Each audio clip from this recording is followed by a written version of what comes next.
Hello, welcome to Inspiring Women with ADHD. I'm Renee Allen, host of this podcast. Excited to be here today.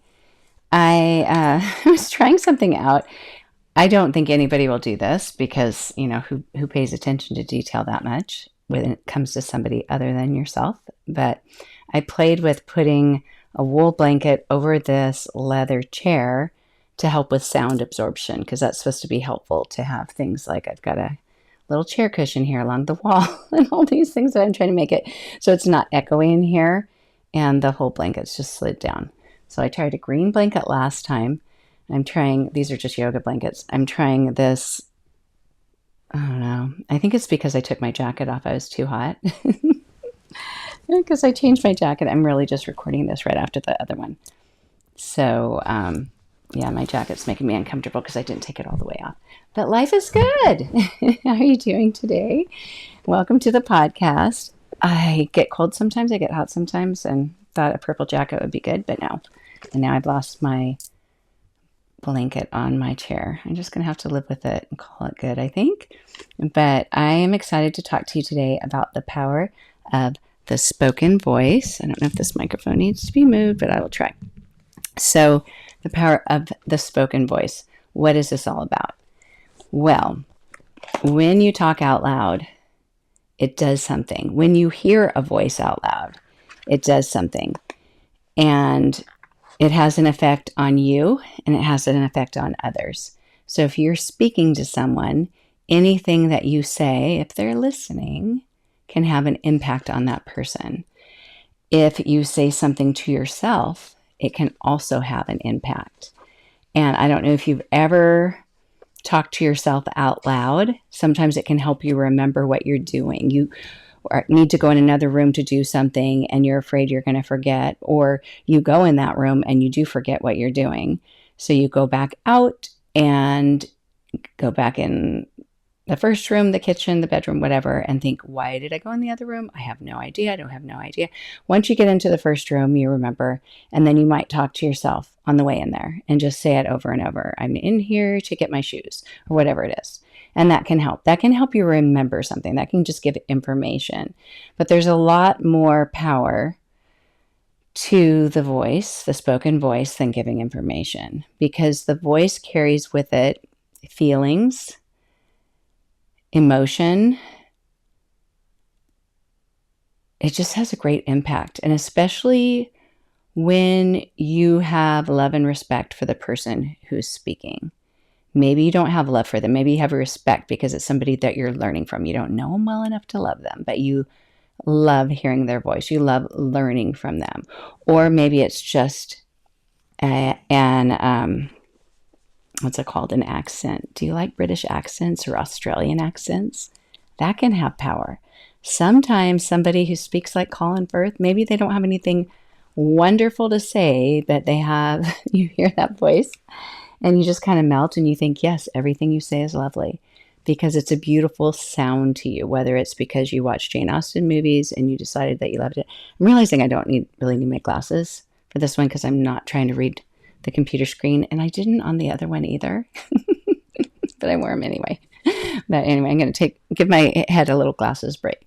But the power of the spoken voice.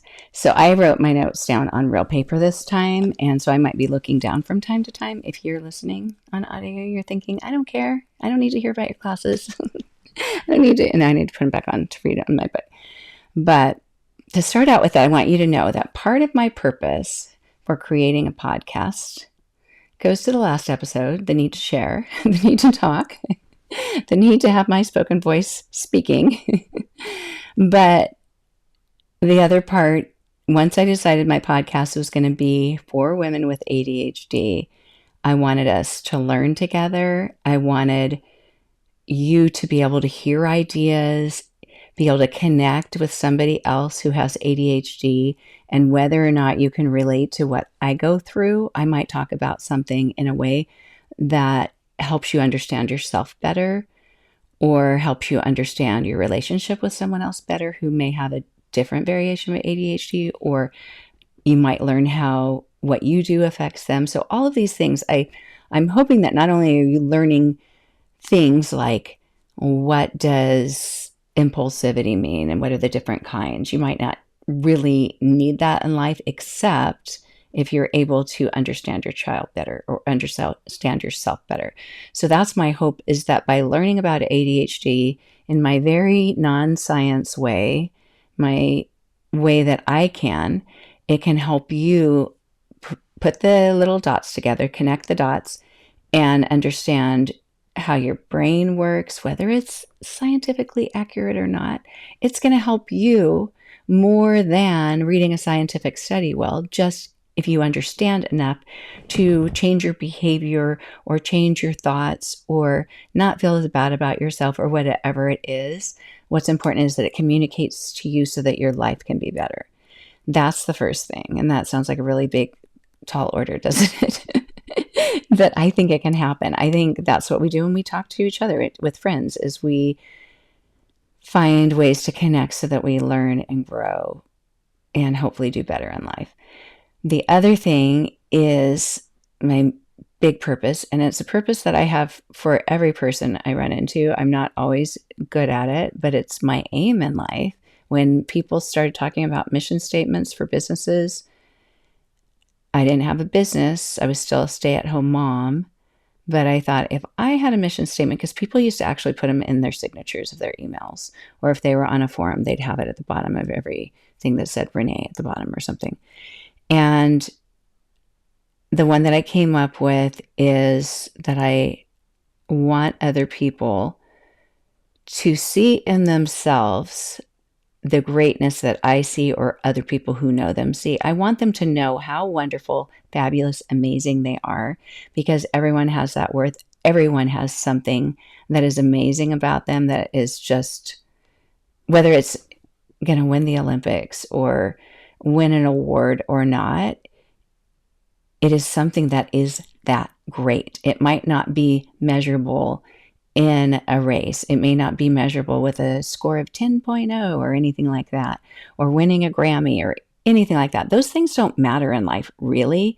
I mean, to a musician, that might be their goal. I mean, it probably is. But with human-to-human contact with our lives, what matters most is the connections we make, how we feel about ourselves, and how we can make it through our lives day to day. Because each of us have some interaction with somebody. Part of that's with ourselves, part of it's with someone else. And if we're feeling more whole as a human, we're going to enjoy our lives better. We're going to interact with people better. We'll care for them in a better way. We'll be cared for in a better way. And even if I wasn't trying to sell it like why it's important, what's really important is I have been around people where I just sense this essence of them. And anybody I've spent time with long enough, or even if I just taken the moment to notice it, because sometimes you're just busy in your interaction, you're not noticing it. But if you really just kind of slow down, this is even before I taught yoga or knew anything about breathing. If you really slow down and just notice the person, notice their being inside, you will find something fabulous. And especially if you're talking to them, if you don't get to interact quite that much, you might not sense it as much. But you see something in them that can't be described. And you want to be able to express that to them, especially people you love, through gifts or compliments. And I feel like all of that is an effort, an attempt to describe that, but I don't know if we can actually describe what is so amazing, glorious, fabulous, meaningful to have that person in your path. And if you were able to take what you see and communicate that to that person, help them see it for themselves, I think that could be the greatest gift. That's what I would love to do. And I don't know that you can do it. And with your own children, sometimes we try to do that, when they're talking about, I don't feel good about myself because of this, this, or this. And you're thinking, no, you're great. And they say things like, oh, but you're my mom. You have to think that. And it's like, no, I don't have to think that. But I see something that you don't see. And yeah, I might see more because I have given so much to you. I've spent so much time with you. I have this deep love. But it can be like that even with somebody that you've met for a half hour on an airplane or something. And I haven't met most of you. I would love to. That would be the greatest thing, to have a big retreat. We all get to know each other and have fun. But if I can help you feel that way about yourself, just through your own thoughts, your own words, your own interactions, your own noticing, your own ability to notice, and to get rid of thoughts that might be getting in the way of that, that would be my dream. That would be the best. Not necessarily for me, but just because I know it's important for you. So that's just bringing this purpose statement into this about the spoken word. All that being said, the next thing is your mindset. What's going on in your mind and how that can change hearing someone speak. On my website, a few times I've written that I'm a mindset expert, and then I think, well, people think that's hokey. Well, they think, and I don't know, like, is there some qualification to be a mindset expert? I teach yoga. I teach at the highest level. My certification is at the highest level it can be as a yoga teacher, unless I had a yoga studio and got the certification for my yoga studio as a teaching studio. But I've learned and learned and learned, and I continue to learn. And the thing that I tend to understand the best, more than the anatomy piece or the exact alignment for every single pose and cue and things like that. Do I enjoy that when I go to another person's class when they teach that? Sure. If they don't say it too much. At some point, I can't listen to it anymore. but I know it's really beneficial for a lot of people. Yes, would I love to do that? Have I tried to do that? Have I taken courses to try to memorize all that? Yeah. Can I do it? It's not my gift. It's not my gift. But what my ability is, what my gift in yoga, where my genius level, if there's that, is more understanding what happens in your brain and how to take what's happening, how to learn, how to notice what's going on in your mind and how to change it. And there's so much power in that, not just in a yoga class. A yoga class is an opportunity to practice that. It's not your real life. It's an opportunity to let go, relax, energize, sweat, whatever kind of yoga class you're taking. But really, it's an opportunity to notice what's going on in your mind, what you can get rid of, what you can let go of, and just get in the habit, kind of like when you practice the piano, you get in the habit of pushing this finger on the note C. It's the same kind of thing, is that you're teaching yourself to notice your mindset, to see if you can change it, to notice your thoughts, see if you can change them. That's where I see myself as a mindset expert. An expert might not be the best word, but I understand it deeply. Am I able to communicate it? I hope so. But I also know that when you're teaching a class, you can only say so many words. People max out. You need to give them some time without a lot of words, and you have to give cues on the poses. So anyway, back to the power of the spoken voice, is that when someone speaks to you, or when you speak to yourself, something will happen in your mind, in your heart, in your being. And today I want to just explore that, the power that the spoken voice has, and let you know that your voice can do that for you too. So if you think about the different ways to hear a spoken voice, it can be, I have no idea if I can read my notes here. I wrote them scribbly in the bathroom this morning as I was getting ready. But if you say something out loud, you get to vocalize it. You get to feel that in your body. And you also get, so you get to express it in some way, whether it's to just remember something, to remind yourself of something, or to communicate with somebody else. But if it's just you and you're saying it out loud, you get to hear it in addition to thinking it. So sometimes, whether it's reminding yourself of something or motivating yourself to do something, if you can't get that bit of dopamine, if you can't get that nudge, if you can't get yourself to do something, sometimes just saying, stand up now, you can do this, hearing yourself say it in addition to saying it out loud can be powerful. It might make you laugh. It might make you think, like, why do I have to talk to myself to make myself do it? But it can have power. Is it effective for everyone? I don't know. We all have our blocks with motivation and overwhelm and all that, but it is powerful. It can help you do something. It can help you go through the motions, even if it is smile,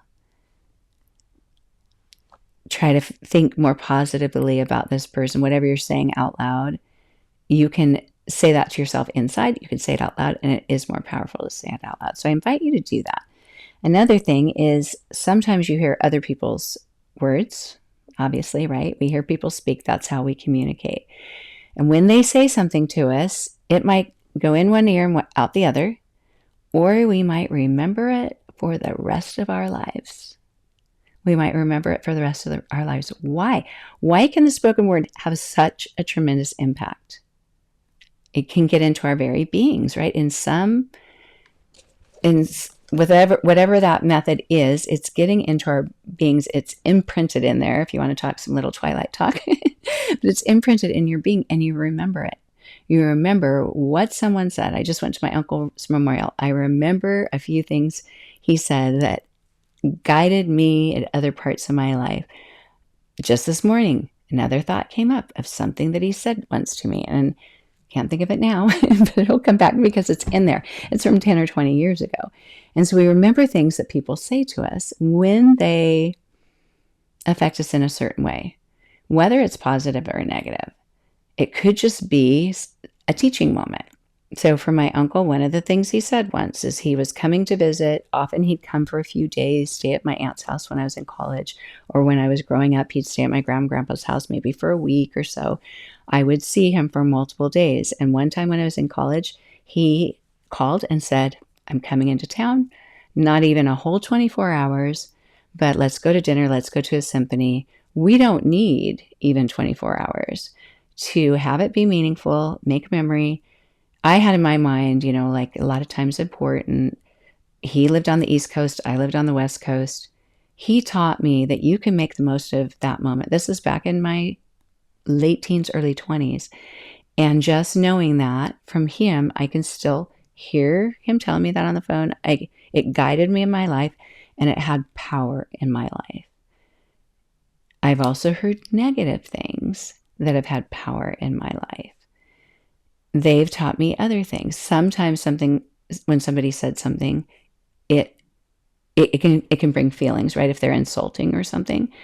But even that can be a teaching moment. Not saying that everything has to be rosy and glory, because some people can be really mean and scary, and you can be in a dangerous situation, and that can have power when you hear the tone of their voice, what they say to you.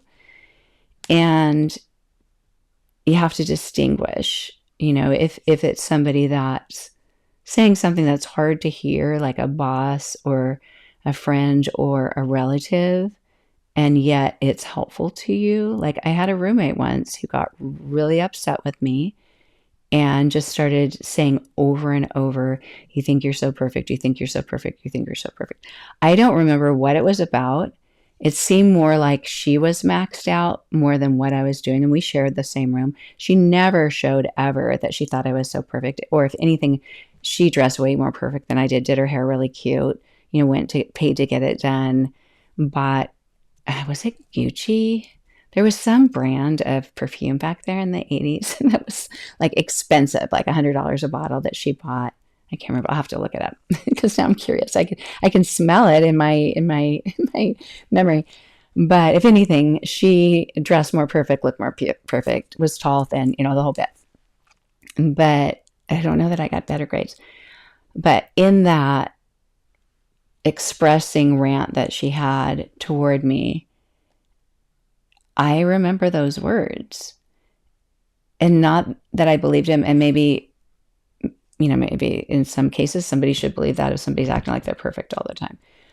What it taught me is sometimes people say things that can be hurtful, or maybe they're trying to be hurtful for some reason.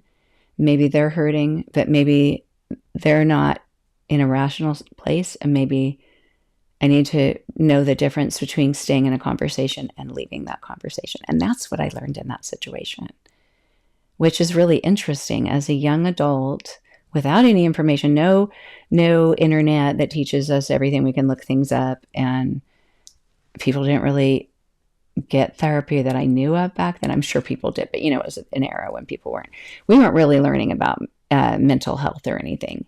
But I could sense that there's times when people are balanced and when they're not, and when it just isn't good to continue, because I think I was saying things like, what am I doing wrong? Like, what are you okay? Like, I was trying to help her and, and ask if I did something, but she wanted to just keep repeating that. And that spoken word, and in the tone that it was, taught me that there are times to stay and reason and discuss. There are times that the spoken word is not going anywhere, even though there's power when it does go somewhere. But I've just learned lessons from different phrases said to me, and different things that can come up later that later you use in life. It can be a negative thing. You could have somebody tell you that you talk too much, or whatever it is that you may do in life. And if you have a great deal of confidence and it doesn't bother you, you might think, oh, well, I talk a lot and you don't, that's fine. It might depend on who it comes from, because as I ponder this, I think of people that I went back, to my hometown later, and they tell me things like, all you ever did was talk on the phone, or all you ever did was, whatever, chatter with your friends or whatever. And I just think, that's funny. But then later, maybe people I care about more that might not want me to talk as much, especially when it's your own kids and they grow up. It's more hurtful for sure. But you remember those things. You remember the things they say, because that sticks into your being more than I think reading a letter. I've had hurtful things said to me in a letter before too, actually. I mean, here I am laughing. It's not nervous laughter. It's just, that life's crazy. Sometimes people can disappoint you or be hurtful in a letter. Sometimes they could do it in real life. And what you take out of that, it has an impact on you. And can stick in your memory, but I really do think the spoken voice memory sticks more. And then when I got that card or when I wrote that letter, it might be how you learn. I don't remember phrases that I read unless I super try to memorize them. And even that, it can take a while. But negative feelings that we might have from something, that can stick with us. If somebody really said something hurtful and then later they apologize, they've said the words, you believe them, and yet you still remember what they said and how you felt. And it can be hard to get rid of that other emotion.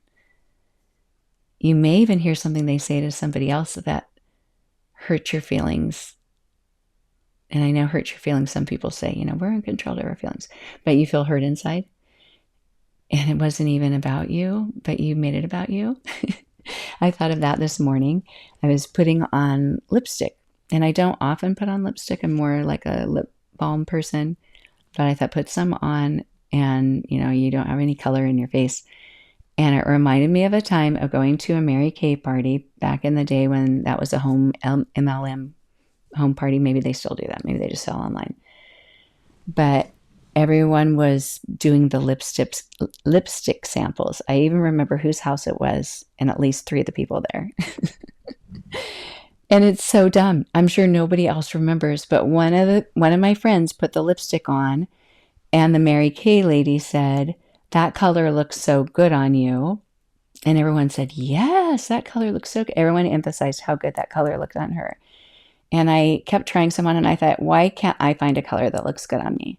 And so for a long time, I thought there's like no color that looks good on my lips, because no one said that to me.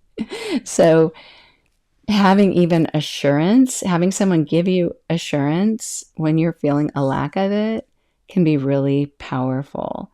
And if you ever think about somebody else, like, I think she looks so lovely today, or I really enjoyed what that person said, or anything that you have, like some kind of compliment or positive response to what somebody does. And if you withhold that, because sometimes it can be you could feel a little vulnerable, a little uncomfortable saying, I really appreciate blah, blah, blah, blah, blah. Sometimes that feels natural to think people, and other times you're opening yourself up to do that. And I know the whole last episode was all about sharing, oversharing, all that stuff. But sometimes you can still, even if you're somebody who loves to talk, loves to participate. You might have certain situations where you hesitate, where you think, I don't need to tell them this. Probably people tell them that all the time, or they already know it, or whatever and whatever. I have never had a situation, except for maybe like with my own kids, and if they say something like, oh, you have to think that because you're the mom. And my kids are past that point, but there was a phase. There was a phase. But 9 times out of 10, 99 times out of 100, giving that person that assurance, whether they've heard it before or not, is helpful. It might mean more to them from you. Why? I don't know. Life is crazy. We all have our measurements. But giving someone insurance with your voice is important. And just doing what you can to boost people up and help them feel good about yourselves. So saying out loud, I'm just reading my notes really quickly. Because another thing, when you speak to someone else, like I said, they could remember it forever, or maybe they won't. So maybe you tell them more than one time. I had a gathering with, what was my birthday years ago, right before we moved. So birthday of 2021. And went out to lunch with some friends, and they did that most fun thing ever, and I didn't even suggest it, where we went around the table, and there weren't very many of us, but they took turns giving me praise. I don't know how to say it. Just saying what they liked about me. And it was all so surprising. I knew that they all liked me, but the things that they noticed in me and remarked about just surprised me. I just thought, I didn't know they thought about that about me. I didn't even know that I did that in some situations. And I was glad because they were positive things, and a lot of it was how I impacted them. But even though they said it, I have that feeling. I still have that feeling with me. I couldn't remember all of them. I should have gone home and written them down as fast as I could, because I try to think, I think I remember 2, but I remember 3. Were there 4? All that kind of stuff. So the words may not stay with you forever. The feeling, the goodness, the connection may stay forever. But even if it's just in the moment, even if the words are just powerful for a moment, they're still powerful, because life is made up of moments. And each moment determines who you are, what you do in the next moment. So it's just super impactful. Going to the power of hearing your own voice. So this is something that you may or may not have thought of. If you're talking in the moment, like right now, I can hear myself talk. I might question what I'm saying. I might notice it as I go. I don't do that as much on the podcast as I do in yoga, because in yoga, somehow it slows down time, and I kind of notice I'm saying elbow and I meant knee. You can judge those things, or I said this word and it's not a very pretty word. I'd rather use a word that's more graceful, and I try to craft my words in words that are peaceful if I can. And it's been kind of fun as an English major to do that over time. But when you hear your voice later, whatever you say now, if you hear it later, you might be surprised at the impact it has, especially if it's a message to yourself. And this is the biggest part of this episode that I want you to hear. So if you don't have time and you're kind of busy and you're cleaning and you're walking in and out of the room, hopefully if you go from room to room, you have the earbuds in. But I do that sometimes, where I have the earbuds in and a podcast will go everywhere with me. Or I have it on YouTube if they're YouTubers or something. And I might go in the bathroom, put something away, come back in. I might miss 1 or 2 things. This is something I don't want you to miss. So you can push pause if you need to. If you're almost somewhere you need to talk to somebody or whatever, pause it till later. But if you have positive words for yourself, if you have something that you want to do, say it out loud, make a recording of it, and listen to it later and see what you think. You may not even remember that you said it, but that voice memo part of your phone, find it, the audio recording part of your phone, if you have that. You should, if we all have smartphones. It's also on your computer. Find that app or download one if you don't have it with your phone, but you probably do, your iPad or whatever. And tell yourself something that you want to do, and give yourself a little pep talk about doing it. and see what happens when you listen to it later. And it might sound like, well, that's just, like, how's that any different than saying it the first time? Say it in the morning and listen to it the next morning, if it's something for tomorrow. Or say it the night before and listen to it in the morning. Write yourself a note if you think you'll forget to listen to it, or set an alarm on your phone if you think you'll forget to listen to it. But last night or this morning, I can't remember, I decided to make myself a voice memo. I haven't done it in a long time, but there was a very short amount of time where when I would be driving, if I had an idea for a podcast, I would just click my voice memo on my phone and just spill out the ideas. And not like, remember to do this. It was more just like I was talking to you, but get those ideas out, the subject, the ideas, and so forth. So this morning I had the idea to do that because I thought I'm not going to be able to make the podcast till after I go teach my hot yoga class.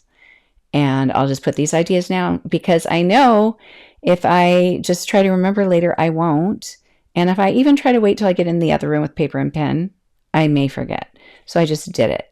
And at the end, because I had ideas for 2 episodes, I gave myself a little advice, a little pep talk, because sometimes I think things like, you should do this, but I only think them and I don't say them out loud. All the time when I teach yoga over on this yoga mat over here in this little yoga area, I have ideas. After this yoga class, I'm going to reach out to this person, or I should make some videos about that are in addition to my live classes. Do I ever do it? No, I forget. I go in the other room and I forget.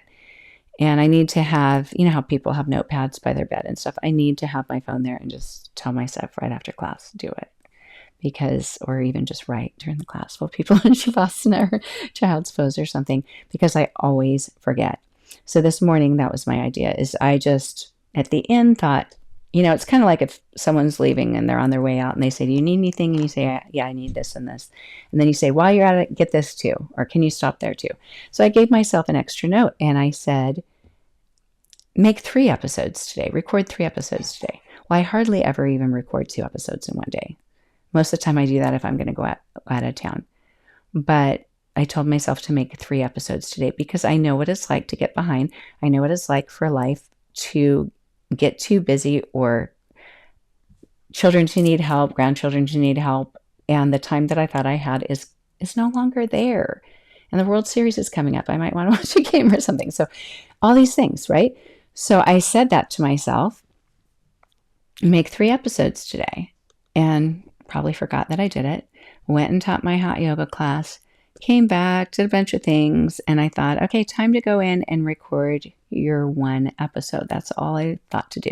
Because that's my go-to, is to record 1 episode. And even if I do 2 in a day, I might think about it a few hours later. Like I'm not a batch recorder person. There are a lot of people who work in batches. Like when you make a batch of cookies, you can double the batch, triple the batch, triple the recipe. Or at Christmas time, Hanukkah, anytime that you make cookies for someone, big occasion, you might make 3 different kinds and you're just doing it all at once. You're getting the kitchen messy, you might as well do it all at once. That's how a lot of people record their podcasts. It's how a lot of people do a lot of things that they do in business. And for me, it's always been, yeah, that'd be nice, but I have not done that. So I've been more like, it's time to do this, it's time to do that. And it could be part of my ADHD of like, oh, now that I'm done, I need a little break, and then I can do it again. But at the end of my recording, when I listened to all my ideas for today's episode, I kind of laughed because I had forgotten that I told myself, oh, and while you're at it, make 3 episodes. And here's a couple other topics. And I just thought, hearing me say that has so much more power than seeing it on a to-do list, seeing it on a Post-it note, seeing it on an alarm. Sometimes when my alarms go off and it has like a dream task of, oh, if I just write this on my alarm, then I'll get myself to do it. More of that, like, wouldn't that be great if I took all my photos and scanned them all and digitized them? It's something that I've been wanting to do for about 4 years, but that's like a dream task. But I look at it and I think, oh, that's not happening today, and ignore that thing on the list or on the alarm. But hearing me say it, I heard the tone of my voice. I heard the excitement for doing it. I heard the passion. And even if you take all of that out, I can't even describe to you how powerful it was to hear me say it. And I thought, yeah, that's your being saying that that's what you should do. Listen to your being. Listen to yourself. You know that there's some meaning to that. And that is one thing. Another way that your voice can help you is something that comes from your voice, but then eventually comes from someone else's voice. And I'm actually going to pause because I need a drink of water. And of course, I have to explain as I pause, but I'm going to pause here. Oh my goodness, it is so good to hydrate. Got my big hydro flask. And I don't know if you tip over water bottles. Actually, I dropped this one, probably put that dent in it today if you're watching on YouTube. But at the bottom of a lot of water bottles, it's metal. And I don't know if you ever have them. I'm going to turn this. I think I bumped the microphone. Hopefully I'm not making noise by changing it. But they can make a lot of noise, like in your kitchen. If you have a noisy hardwood floor tile house, they can be noisy. And if you go to a yoga class or a fitness class and you put them down on the floor, unless it's a rubber floor, I know this isn't what I was going to talk about, but I have to get this out of my head. But they make some water bottles now with rubber on the bottom. And my daughter gave me one and I love it. But when I teach, I need more than one, and some of them spill more than others. And I've had some disasters in my yoga bag. So my daughter doesn't use this water bottle that has this little rubber thing at the bottom. I took it off and put it on this one and used it today. And it didn't make noise when I put it down in class. And it was kind of exciting, but it doesn't match. It's pink. And the water bottle has a Santa Cruz sticker on it that does not have any pink in it. So that matters to me, but at least I got my water. But back to the topic. Okay, so here we're getting to mindset again. And this is one of the best mindset activities I've ever done. And I've done a lot of them. And I learned it. I think I've probably described it on here before, but I'm going to bring it up again because it's easy to forget things and you may not have heard that episode. But it's the idea that you're going to give yourself some positive messages about yourself and you write them down. And writing them down is one thing. Looking at them later, putting them on little notes around your mirror is a really good idea. And you may already be doing something like that. And you can see memes like this. Instagram stories are full of them. You know, you are important. You are kind. I mean, that's from The Help, or you is all of those statements. But whatever it is, it doesn't need to be you are beautiful. You are, it doesn't need to be that simple. It's an I am. It's an I am this. And it may be something that you know about yourself, but you don't 100% believe, or you would never say out loud. And you probably know your strengths better than a lot of people, but a lot of people know strengths that you probably don't see you have. So it goes both ways.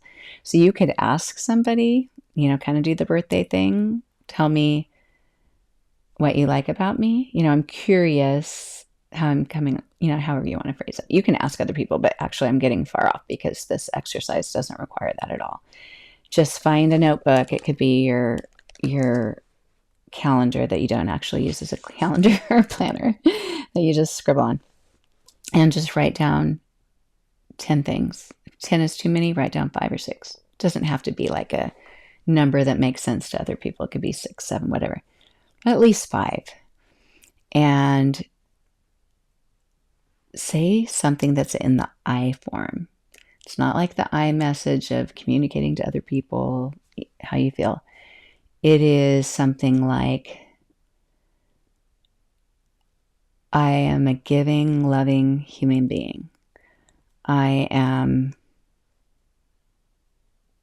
intelligent. I have a brain that's capable of all kinds of things. You don't even have to word it eloquently. I did this exercise with a friend after I did it at a yoga retreat. And one of the things that she had in hers was that she was funny, that she was humorous, because she knows she is. And I discounted myself earlier. Maybe it was in the other episode. I can't remember if it was this one or the one before, because, I'm batch recording. So this is the second one of my 3 today. But she knew that she was funny, and not everybody got her sense of humor. And that happens. But she still wants to feel good about herself for being a funny person. She knows that she's important to her children, even though sometimes they may not recognize that. So she wrote her list. And when I did this at this Yoga for Teens retreat, because teenage girls especially, I'm not saying it doesn't ever happen to boys, but this was an activity that was done at this Yoga for Teen training.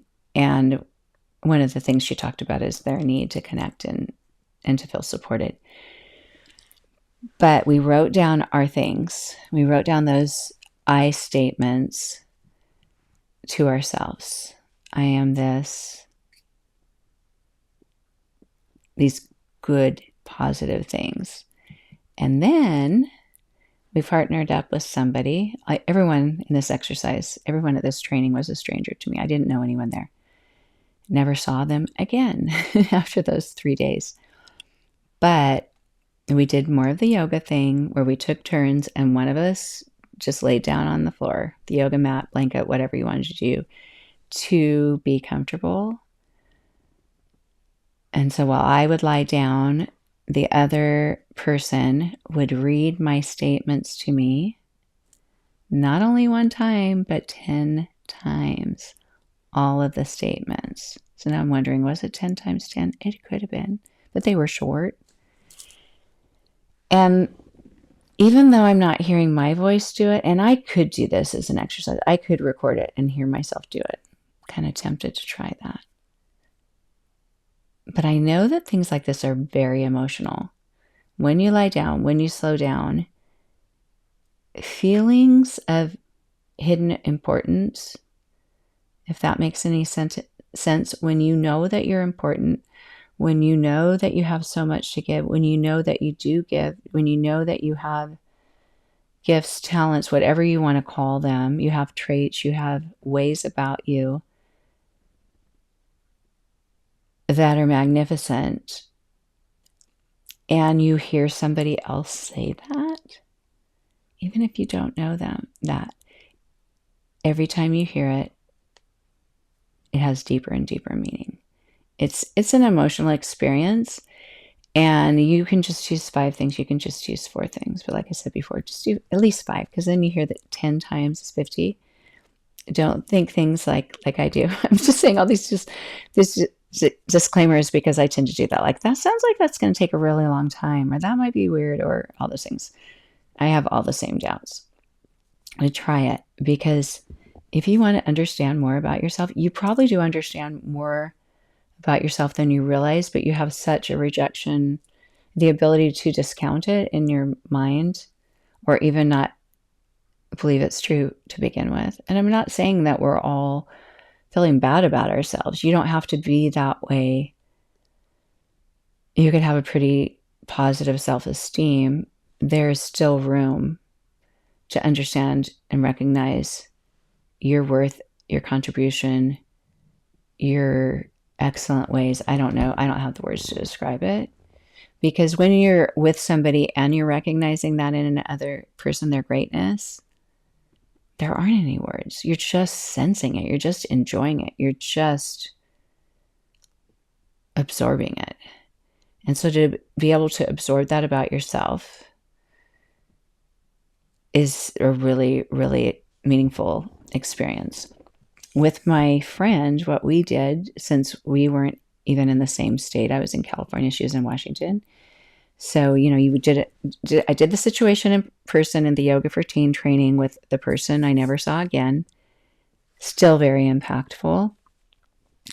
But with somebody far away, if I send her my list of 5, 10 things, she sends me her list. Then what we did is I made a recording of me reading her list 10 times. And she made a recording of her reading my list of things about me 10 times. Then she laid down in her house and listened to me saying those things. And I did the same listening to her.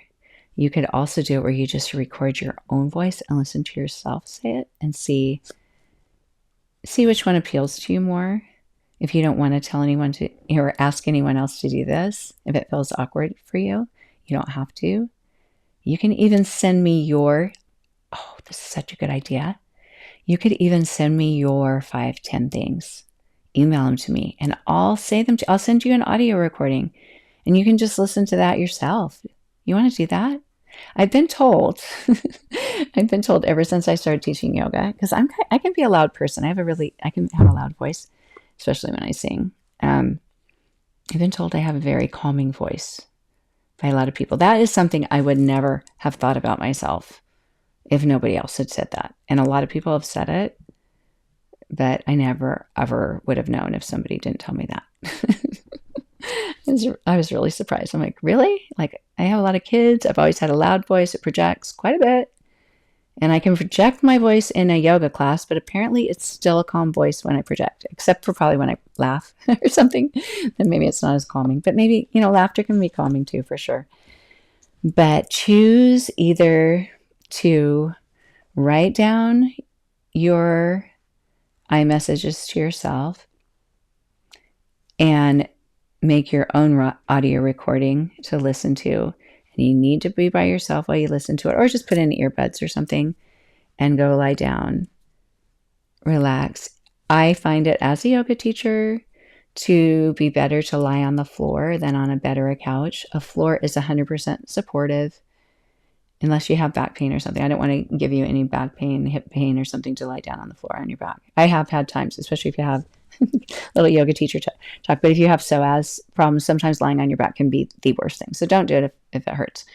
But if you're on a bed, you're constantly kind of moving and adjusting and your body sinks in. Same with the couch, same with any kind of even relaxing chair. But if you lie down, you can elevate your feet on the bed or the couch, your calves. You can have your legs up the wall. If you've done yoga, you can scoot all the way to the wall with your legs up the wall, or just have your feet touch the wall and be back away. Whatever's comfortable. You can have a blanket, whatever.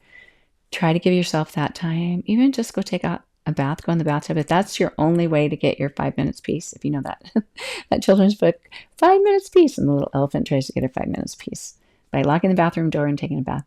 But whatever your place is where you can just be there and relax, either listen to your own voice recording or listen to your voice, because those words came out of you. That's what your voice does, is it comes out of you, your thoughts, whether it's impulsive and you don't really think about it first or you really give it some thought. But sometimes it's a stream of thoughts, right? They're coming out as fast as you're thinking it them, and that's sometimes why we talk so fast. But your voice, whether in your voice, in the sound of your voice or not, listening to that either from my voice, a friend's voice, or your own. Either make your own recording, ask a friend to swap and do that with you, or someone in your family. It doesn't have to be a friend. My husband's not really interested in yoga at all. But if I'm telling you right now, if I did something like this with him, he'd probably be crying more than I was, because it can have enough power. If you cry in this experience, not to scare you away from it if you are resistant to crying, but crying is a very powerful way to express emotions, whether you're sad or not. And it's really beneficial for the body. It relieves stress, anxiety, all kinds of things, tension. Who knows what's in there? Give yourself that. It could be you're letting go of a feeling of inadequacy that you had about something that you didn't know. It could be somebody telling you once that you weren't funny when you thought you were funny. It could be, and your message, or just hearing it. It could be something you can't explain. But if you cry, just know it's normal. It's normal. It happens in yoga classes, happens in experiences like this, happens in meditations. Why? Because we build things up in our bodies, and sometimes that's the way that it comes out. And give yourself permission to do that if you need to do that. Whew, I think that's it. I'm looking at my notes. Speak kindly of others, to others. Speak kindly to yourself. I wrote that down. Just knowing the power of your own voice can help you know that what you say to others can have an impact for years to come too. So if you go to a makeup party and you tell somebody that that color really looks good on them and somebody else looks sad in the corner, maybe help them find a color that looks good on them too. Isn't that crazy? Did you think of anything as I was talking that of a time that somebody said something that just stuck with you? You might not think of it now, but it'll probably come up. It'll probably come up. Another thing I thought of, which was more of a teaching moment, but it was still just how impactful one person's comment, or now, people talk about if you talk about how somebody else looks, that's a judgment, whether positive or negative. But as a child, when do you remember knowing if you were popular or unpopular, liked or not liked, if that's a different way to look at it, or, in the case of some of my kids, in trouble, the one that got in trouble in class or the one who didn't. Or, because I remember probably from second, third grade, I know who the 2 boys, maybe 3 boys, and eventually 4 boys when one boy moved into our school. I remember those boys that were the ones that got in trouble, and one girl named Martha got in trouble a lot. She talked a lot. She was a little bit more what we call weird or something. I'm sure there was nothing wrong. She just was more wiry emotionally and talking, but so at some point when you're growing up, you recognize those things, like who's getting in trouble, who does everybody think is pretty, who are the boys that when they play kickball, everyone picks them first, because if you're as old as I am, they played kickball on the playground. They got chosen first. I got chosen last. I wasn't very athletic. I maybe was well liked. I don't know. I just had friends, or I didn't have friends. But there's a time when you start to notice those, who's this and who's that. And one comment that somebody said to me in 5th grade, before that, I didn't know. Somebody said that I was pretty. Maybe they even wrote it in my yearbook, because it was the first yearbook, that I was pretty. And I thought, I'm pretty?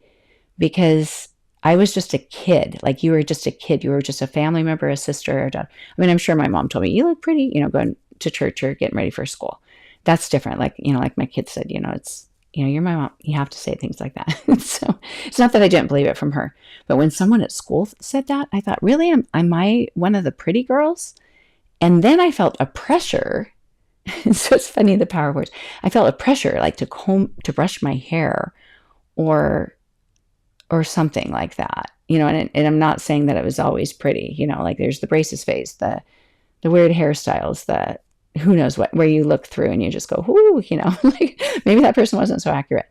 But because that one person said that one thing, it made me aware of who was pretty, or that there were people that people thought were pretty or good looking. I never thought of it before. I just thought people were people, but I knew that they were better at sports, or that some were smarter, or some got in trouble. Like those were the things I noticed. And my son said when he went to middle school, he came home and said, I guess I'm not popular. And this girl told me, if you want to be popular, don't wear basketball shorts. Wear shorts like his and a shirt like his. He didn't know. He was blessed not to know what the word popular meant, or that there was even such a thing, until that girl told him. He could have gone blissfully through middle school wearing his glasses for his astigmatism, not even think. But I think she also said something about his glasses. So, and he was squinting so much at school, the teacher and the soccer coach told him to get glasses, and eventually he stopped wearing his glasses. But yeah, words are powerful. That's my whole point. They're powerful. So think of what you're saying to your kids. Maybe they don't listen to us very much anyway, but they probably do. I shouldn't say that. They do. But they also forget a lot of things. I'm sure we do too. The power of the spoken word. Oh my goodness. The power of the spoken voice is what I wanted to say, not just the word. but the voice, hearing it through a voice, whether it's your voice or another voice. Thank you for listening today. Thank you for letting me come on here. I get to see how many downloads there are each week, each month. And even though it doesn't compare to super popular podcasts and things, there are people that say on their websites, 1 million downloads, or I don't know, maybe way more than that. If I looked and there weren't any, it would be hard to keep going. So I so appreciate you. Even if I don't hear from you, I so appreciate you because it keeps me going and it helps me understand my ADHD better. I have both kinds, the combined kind. And it helps me understand life better and make sense of it. And it's fun to do, too, to make sense of it all. But also go to my website if you want to send me an email. Or if you just even go to the same channel, Inspiring Women with ADHD on YouTube. On my last episode, I was saying, you can email me, you could whatever. You can message me on YouTube. You can message me on Instagram, Inspiring Women with ADHD. I don't think there's any dashes or anything. You can look. It's the same picture as my podcast picture. Oh, actually, it's not. It's just a picture of my face with, I think, a green background. And then you can also go to my website, renee-allen.com, click About, and on that page, you can email me from there, or you can sign up for anything that's on there, any of my free materials. It'll get you an email and you can write to me. So when you write to me, if you want to do those 5 things, 10 things, write your iMessages. I will make you an audio recording reading them to you 10 times.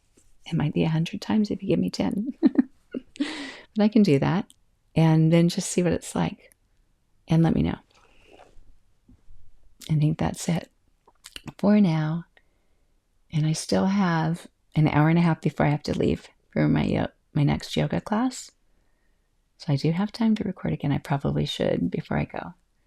Episode number 3, because I shared with you I was going to record 3 episodes. Let's see if I do. I should listen to my message again, so I do. But thank you so much. I will be back, and do write to me. I'll write back. Bye.